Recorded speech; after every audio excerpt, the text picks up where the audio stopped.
Pahinga muna tayo sa baking dahil gagawa tayo ng whipped tapa. Let's do it! Para sa ating marinade, gagamit tayo ng 2 buo ng garlic. Di na kailangan balitan kasi mas maganda pag may balat, mas malasa yung ating marinade. Maglalagay rin tayo ng 1 teaspoon of black pepper, half cup soy sauce, half teaspoon of baking soda.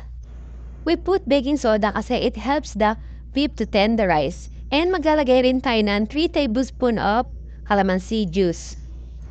I only use 3 teaspoon of white sugar. Ayoko kasi na masyado matamis na tapa, kaya konti lang nilagay yung sugar. Pero kung mas prepare nyo naman yung mas matamis na tapa, pwede kayo magdagdag ng sugar. And maglalagay rin tayo ng half cup of Coca-Cola.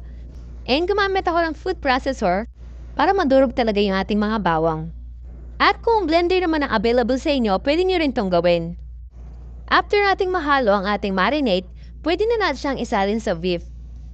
Ang ginamit ko palang baka is yung sirloin whip, pero pwede rin kayong gumamit ng ginagamit sa samji. Nakalimutan ko lang anong tawag sa cut na yun, pero pwede rin naman yun kasi manipis lang din yung slice niya. Then kapag na-mix na mabuti, ihalo na natin siya din sa ating pinaka-whip. And for this tapa recipe, hindi yun na kailangan ibaba na matagal yung ating whip, pwede nyo na siya agad iprito kasi malasa na agad siya. Kaya kung nang-crave ka agad sa tapa, ayan, go mo na yan, iprito mo na agad. Sobrang dali niya lang gawin, kaya ako nag-iisip pa ng negosyo, bakit hindi mo i-try itong whipped tapa recipe? Madali lang at siguradong masarap. And kung hindi nyo rin naman siya agad nulutuin, ilagay nyo lang siya muna sa isang container tapos ilagay nyo na muna sa refrigerator.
And kaya guys, itry nyo na tong beef tapa recipe na sigurado magugustuhan nyo. Kasi yung lasa niya hindi siya ganun katamis, tapos yung pinakaalat niya sakto lang din.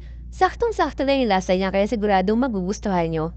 Yun lang po for today's video. Maraming salamat po. Bye!